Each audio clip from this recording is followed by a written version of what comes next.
बोल जयकारा बोल मेरे श्री गुरु महाराज की जय। सौभाग्यशाली गुरुमुखो, परम संत श्री कबीर साहिब जी का कथन है कि किसी वस्तु की खोज करनी हो तो उसे वस्तु के ज्ञाता जानने वाले को साथ लेना पड़ता है। अपने मन के विचार अनुसार चलने वाला व्यक्ति कुमार्ग में पड़ जाता है तथा जो मार्ग सुगम होता है भटक जाने से वही पथ दुर्गम हो जाता है। तभी तो कहा है कि पथ प्रदर्शक को साथ लेकर यात्रा करनी चाहिए। यह दृष्टांत में चित्रित किया गया है कि किस प्रकार एक व्यक्ति भटक कर दुखों के जाल में जाकर फंस जाता है तथा अंत में पूर्ण सद्गुरु की कृपा करके उसे महान दुख से विमुक्त कराते हैं। अगर पहले से ही आत्मा दृष्टि रखने वाले पूर्ण संत सद्गुरु से मार्ग पूछकर कदम उठाया जाता है तो फिर इस प्रकार के कष्ट न झेलने पड़ते हैं। एक बार कोई एक व्यक्ति शहर से निकलकर वन की ओर चला गया। उसने सुन रखा था कि एकांत के जीवन में मनुष्य को प्रसन्नता प्राप्त होती है, परंतु इसके गूढ़ रहस्य से वह मनुष्य अपरिचित था। उसने यह भी सुन रखा था कि ऋषि मुनि जंगल में ही आनंद विभोर रहा करते हैं। उन्हें दुनिया की किसी प्रकार की भी चिंता नहीं सताती। खाने पीने की ओर से वे निश्चिंत हुआ करते हैं, क्योंकि फल फूल आदि कंदमूल जंगलों में सुगमता से प्राप्त हो जाते हैं। वृक्ष के पत्तों वह उनकी छाल से कपड़ों का काम लिया जा सकता है। पीने के लिए गिरी कंदराओं से बहते हुए झरनों का मीठा स्वादिष्ट पानी सहज में ही सुलभ होता है। किसी भी वृक्ष के नीचे घास फूस का झोपड़ा बना लिया और उसमें रहकर एकांतवास का आनंद लिया, परंतु एकांत में रहकर किस कार्य की पूर्ति करनी है? वह कौन सा काम है जिसके लिए नगर या ग्राम छोड़कर वनों में निवास किया जाता है? इस तथ्य से यह व्यक्ति परिचित न था। केवल एकांत के सुखों का ही आंखों के समक्ष चित्र खींच वह उनसे प्रभावित होकर वह दूर जंगल की ओर चल पड़ा। कोसों की यात्रा की निर्जन प्रांत में बहुत दूर निकल चुका था। दुर्भाग्य से उसका गुजर किसी मरुस्थल में से हुआ जहाँ कई कोसों तक वृक्ष देखने को न मिलता था। वह बेचारा भूख प्यास से व्याकुल हो गया। बहुत घबराया पाव तले गर्म रेत, सिर पर तपता सूर्य, कदम कदम पर धूप की तेजी में उसे मृत तृष्णा का सदस्य दिखाई देने लगा। वास्तव में वहां पानी न था। इस भ्रम वह भूल से तथा जल की तीव्र इच्छा से वह आगे को ही कदम बढ़ाता गया। सिवाय निराशा वह कष्टों के उसे कुछ हस्तगत न हुआ। चलते चलते वह एक स्थान पर पहुंचा जहाँ की भूमि पर घास फूस की हरियाली दृष्टिगत हुई। उस घास में गोखरों के कांटे भरे हुए थे। इन कांटों से उसके पांव छलनी हो गए। जो ही त्यों ही करके वह आगे बढ़ा तो उसे बिच्छू, सांप, कान खजूरे देखने में आए। उनसे जान बचाकर आगे को बढ़ गया, परंतु जिस प्रकार की प्रचलित कहावत है, आगे कुआं पीछे खाई, अर्थात आगे वनैली जंतु शेर, चीते, रीछ आदि दिखाई देने लगे। वह तो अत्यंत भयभीत हो गया।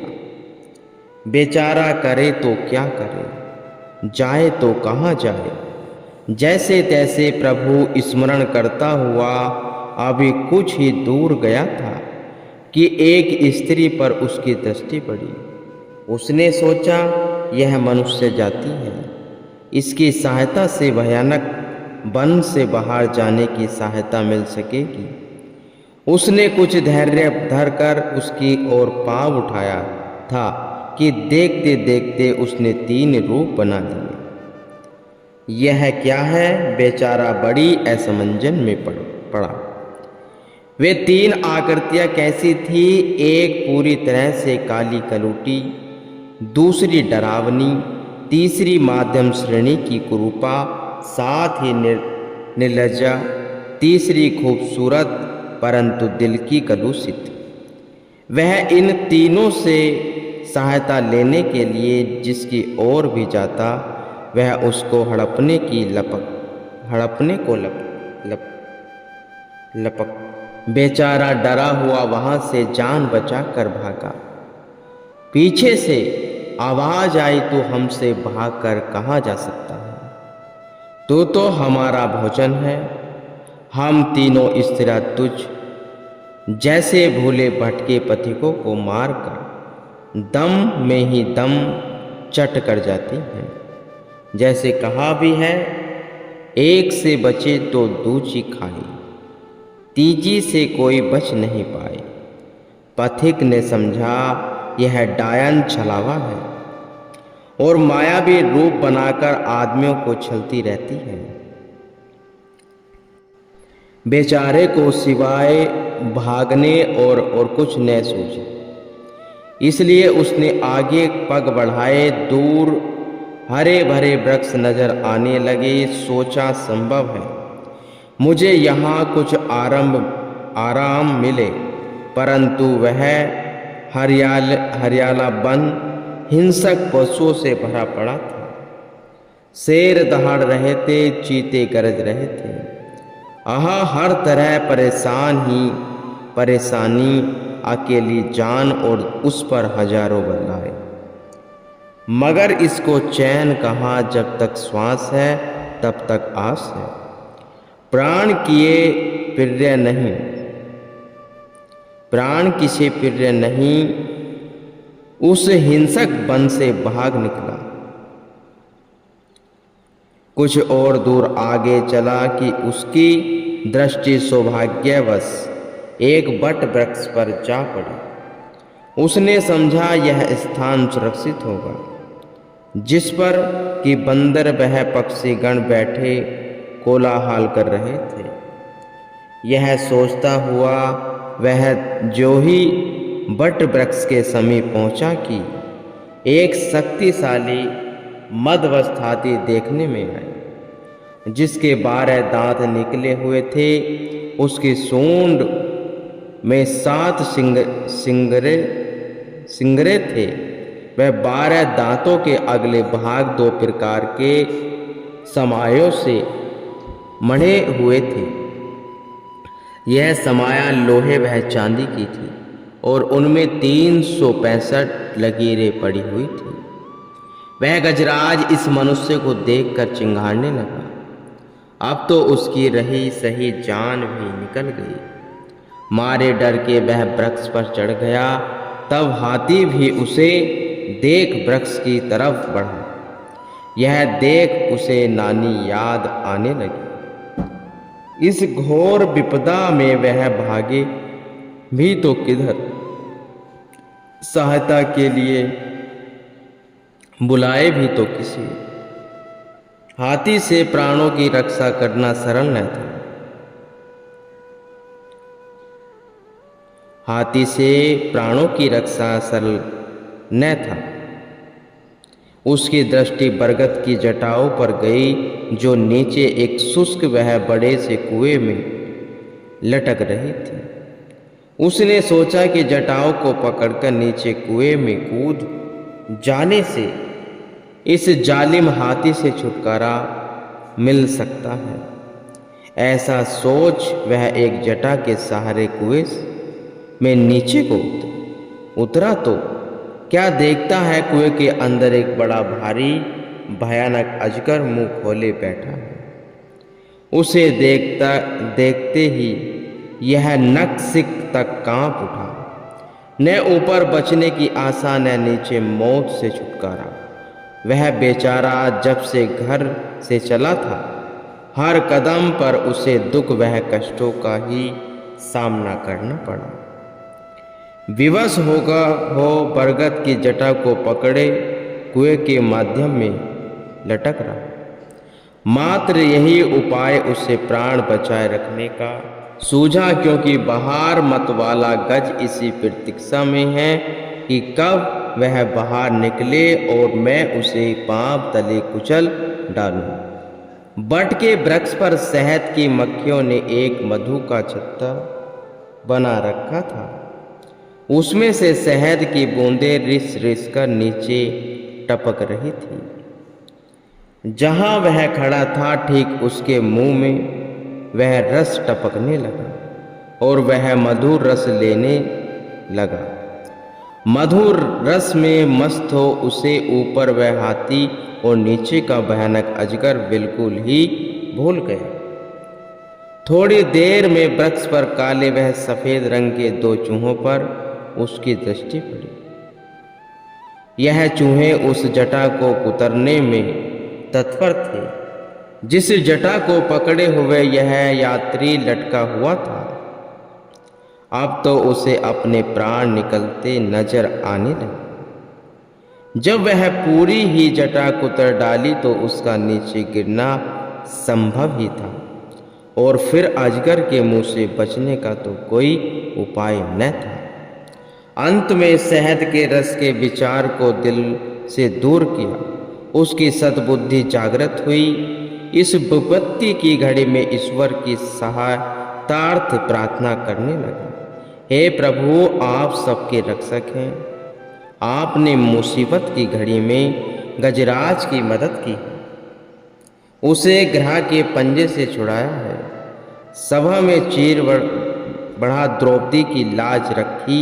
आदि आदि आप सर्वशक्तिमान हैं। इस कष्ट वह विपदा से मेरी रक्षा कीजिए। अंतर आत्मा से निकले हुए आर्था विनय सदैव सुनी जाती है। उस समय एक अति सुंदर हष्ट पुष्ट एवं बलवान युवक हाथ में गधा लिए हुए उस वृक्ष के निकट आया, जिसको देखकर हाथी, जो कि यात्री पर प्रहार करने की प्रतीक्षा में था, भाग खड़ा हुआ। उस समय इस परोपकारी ने भय से सहमे हुए उस व्यक्ति को आवाज लगाई कि तुम इस भयानक कुएं से बाहर निकल आओ। किसी प्रकार का भय न करो, मैं तुम्हें बचाने के लिए आया हूँ। मेरी बात पर विश्वास रखो, मैं इस भयानक जंगल में से तुम्हें बाहर कर दूंगा।